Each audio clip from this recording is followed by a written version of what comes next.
What is going on, Laker fans? Appreciate you guys tuning in. Lakers Talk Daily on this Tuesday. Lakers start out the week with an L against the New York Knicks. Want to spend a little bit of time talking about the game, talking about what the Lakers have done since the in-season tournament. They're just 1-3 since the in-season tournament.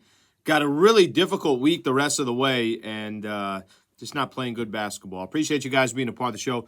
Please subscribe to the channel if you don't mind. We'll continue to put up Lakers content. We're not just putting up Lakers content, Dodgers content on this channel. Of course, we do all our local shows on here, and we got a lot of different content that's coming up. So please subscribe to the channel. We'd greatly appreciate that. Okay, a couple things I want to do here real quick. Let's start off with yesterday's game, and then I'll get more into the after effects of the in-season tournament. It's a bad shooting night for the Lakers, and trust me, I'm not here to make any excuses. That's up to the Lakers to try to get better shots and everything else, but down by 8 by the time the first quarter is done. Come all the way back. We're down 12 with really just a couple minutes left, it seemed like, in that second quarter. Come all the way back, make a run. Okay, awesome. Lakers have a 1-point lead going into the third.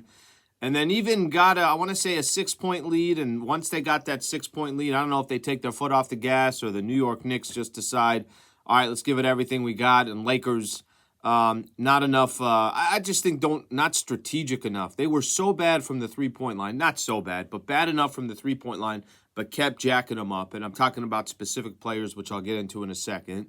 The Knicks close out the third quarter on a 15-2 run. And then, by the time we got to the fourth quarter, it was still a game, but it felt like the Knicks had a 6 to 8 point lead the entire way. Felt comfortable for them, and all they had to do was close it out, which is exactly what they did. Somebody want to explain to me why Taurean Prince would take 13 threes in a game? He shot 13 threes last night. He was 3 of 13. It wasn't just him. Bron was 2 of 8. Just guys that were struggling from the field in general. Cam Reddish was 2 of 9, 0 for 4 from the 3-point line. D'Lo was 3 of 10 from the field, did hit 50% of his threes. Even Austin Reeves, 6 of 15 from the field. Not a typical Austin Reeves type of night.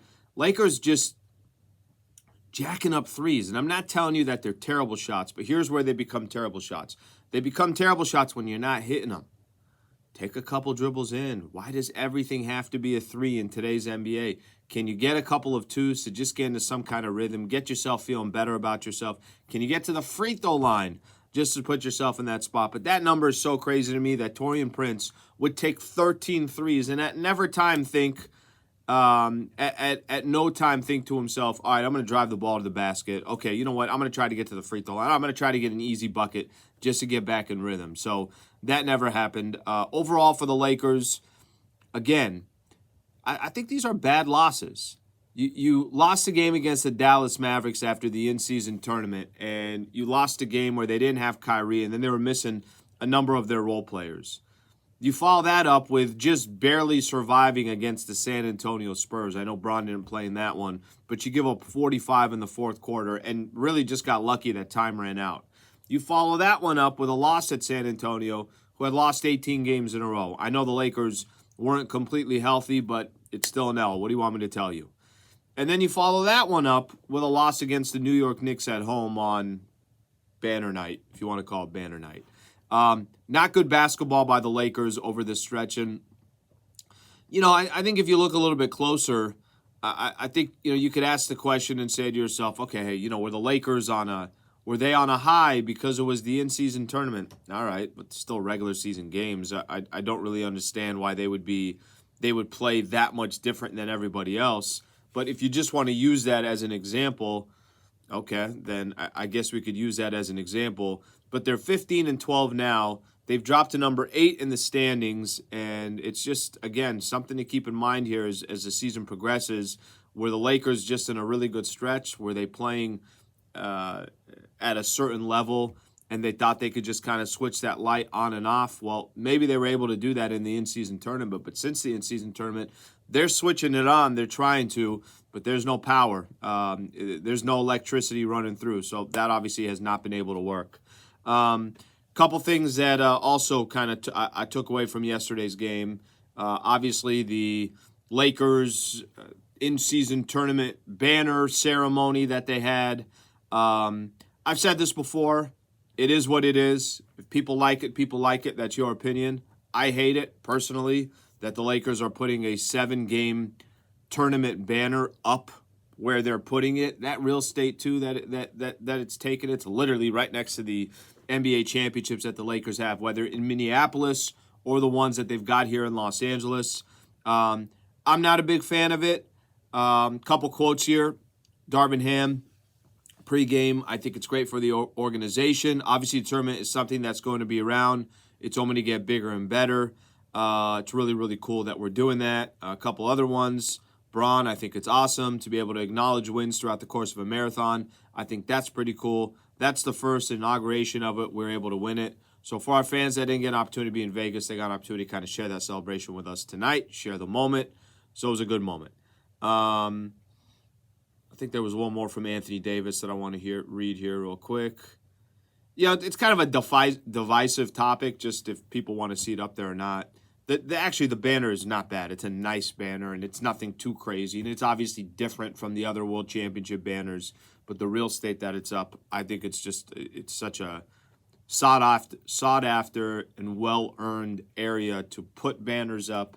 That one I don't think justifies it. But this is what the NBA is doing. More importantly for the Lakers right now, forget the in-season tournament. What do you do the rest of the way? They're 1-3 so far since then. Here are the games that they got coming up.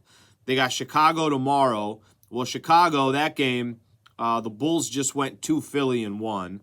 After that, they play the number 1 team in the Western Conference on the road, the number 2 team in the Western Conference on the road, and the number 1 team in the Eastern Conference on Christmas. So 3 of their next 4 games are against the elite of the elite, literally. 1, 2, and 1 in the West and the East. So we'll find out what the Lakers are made of, and I think we'll also find out about were the Lakers just on this unbelievable run because it was more important to them? Were they just clicking at the right time? I don't have the answers for you, but I have a difficult time thinking that in-season tournament was that important, and then these other games are not that important. Your thoughts here, would appreciate it. Subscribe to the channel. Thank you for being a part of the show.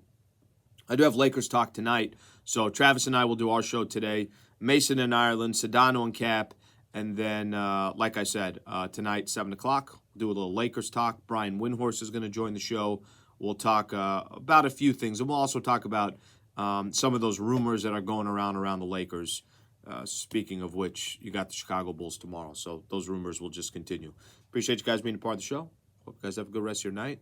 Get back with you guys, or rest of your day. Get back with you guys tomorrow. Thanks, Lake fans.